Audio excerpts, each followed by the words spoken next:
తెలంగాణ రాష్ట్ర సాధన కోసం తెలంగాణ రాష్ట్రానికి మనం అందరం పనిచేయాలన్నప్పుడు మీరందరూ కూడా నియోజకవర్గ ప్రజలు అప్పటి వరకు 11,000తో గెలిచిన నన్ను 3 వంతులుగా 33,000 మెజార్టీ, తర్వాత 58,000 మెజార్టీ, మళ్ళీ 37,000 మెజార్టీతో ఎప్పుడూ గెలుస్తూనే ఉన్నది గణపురం నియోజకవర్గం.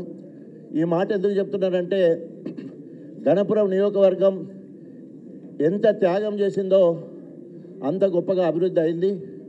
ఈరోజు కూడా వింతగా చూస్తున్నారు, ఏంటి తెలంగాణ భవన్కి అధికార కాంగ్రెస్ పార్టీని వదిలిపెట్టి ఉద్యమ పార్టీ బీఆర్ఎస్ పార్టీలోకి వస్తున్నారని ముక్కు మీద వేలేసుకునే పరిస్థితి కనబడుతున్నది. కారణం ఏంటంటే ఆనాడు మళ్ళీ ఉద్యమంలో తొలి దళితుడిగా నేను అధికార కాంగ్రెస్ పార్టీ వదిలిపెట్టినట్టే ఈరోజు మొట్టమొదటిసారిగా భారీ సంఖ్యలో మళ్ళీ గణపురం నుండే అధికార కాంగ్రెస్ పార్టీని వదిలిపెట్టి మళ్ళా తెలంగాణ అస్తిత్వం కోసం, తెలంగాణ ఉనికి కోసం, తెలంగాణ ఆత్మగౌరవం కోసం, తెలంగాణ అభివృద్ధి చెందాలన్నా, ఆత్మగౌరవం కాపాడాలన్నా అది కేసీఆర్ వల్లనే, కేటీఆర్ వల్లనే అని నమ్మి ఈరోజు మళ్ళీ మీరందరూ కూడా మరి ఈరోజు బీఆర్ఎస్ పార్టీలో వస్తున్నందుకు హృదయపూర్వకంగా అభినందనలు తెలియజేసుకుంటూ, తప్పకుండా గణపురం నియోజకవర్గం మీద ఆనాడు కేసీఆర్ గారు, అప్పటి నుండి కేటీ రామారావు గారు ప్రతి ఎలక్షన్లో నేను ఎమ్మెల్యే పదవికి రాజీనామా చేసి గణపురంకు రావాలన్నప్పుడు నా చేయి పట్టుకొని గణపురం వరకు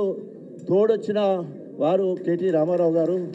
అదేవిధంగా 2018 ఎన్నికల్లో మరి ఎలక్షన్లకు ముందు పోయే సమయంలో గణపురాన్ని నేను నియోజకవర్గ ఇన్ఛార్జిగా తీసుకుంటానని చెప్పేసి మరి కేటీ రామారావు గారు గణపురము డిగ్రీ కళాశాల విద్యాజ్యోతి డిగ్రీ కళాశాలలో మీటింగ్ పెట్టి మనల్ని అందరినీ ఒక్కటి చేసి 3వ ఎలక్షన్లో గెలవడం 4వ ఎలక్షన్లో గెలవడానికి వారు ముందు వరుసలో ఉండి చేయడం జరిగింది.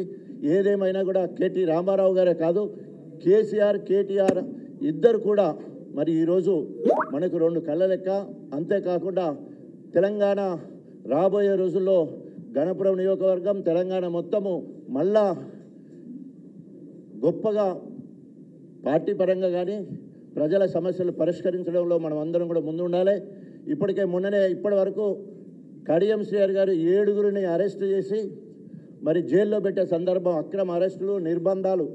ఆయన 94 నుండి 2004 టీడీపీలో ఉన్నప్పుడు మరి ఆనాడు ఎన్కౌంటర్లు, అక్రమ అరెస్టులు, నిర్బంధము ఏ రకంగా అణిచివేతంలో మనందరూ కూడా తెలుసు. ఆయనకు అందుకనే దళిత దొరని, అదే కల్నాయక్ అని ఆయనకు పేర్లున్నాయి. ఆ రకంగా బీఆర్ఎస్కి వచ్చిన 10 ఏళ్ళు ఆయన పప్పులు ఉడకలే.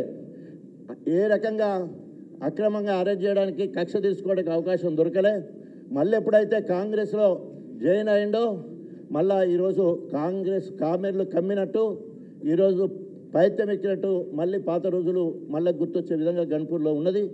దానికి నిరసంగా ఈరోజు గణపురం నియోజకవర్గం అన్ని నియోజకవర్గాల కంటే ముందుగా కేసీఆర్తో మేము, కేటీ రామారావుతో మేము, వెరసి బీఆర్ఎస్తో మేము అని చెప్పేసి మొన్నటికి మొన్న మనోజ్ రెడ్డి గారు మరి మీకు అందరికీ తెలుసు, ఆయన అరెస్ట్ అయ్యి 15 రోజులు జైలు నుంచి రాకుండా ఒక కేసు మీద 4-5 కేసులు పెట్టి బయటకు వచ్చినప్పుడు మరి అన్ని అండదండలు అన్ని రకాలుగా పార్టీ పరంగా కేటీ రామారావు గారు మనతో ఉండి మరి మనల్ని కాపాడడం జరిగింది. సో ఎన్ని కేసులు పెట్టినా కూడా భయపడేది లేదు. ప్రజా వ్యతిరేక విధానాల మీద గణపురం ముందు వరుసలో ఉండి పోరాటం చేస్తుందని చెప్పేసి తెలియజేసుకుంటూ, మీరందరూ కూడా పట్టుబట్టి కేటీ రామారావు సమక్షంలో జాయిన్ అయిదామని చెప్పేసి, ఇక్కడికి రావాలని చెప్పేసి మీరు కోరుకున్నందుకు మరి ఈరోజు అనేక కార్యక్రమాలు ఉన్న ఈరోజు మొత్తం మనకు అవకాశం ఇవ్వడం జరిగింది. వారికి హృదయపూర్వకంగా అభినందనలు తెలియజేసుకుంటూ, మీ నాయకత్వంలో రేపు రాబోయే రోజుల్లో పార్టీ నిర్ణయం కట్టుబడి అన్ని రకాలుగా మీతో మీ అడుగులో అడిగేసి మీ వెనుక గణపురం నియోజకవర్గం ఉంటుందని చెప్పేసి తెలియజేసుకుంటూ, ఇప్పుడు పెద్దలు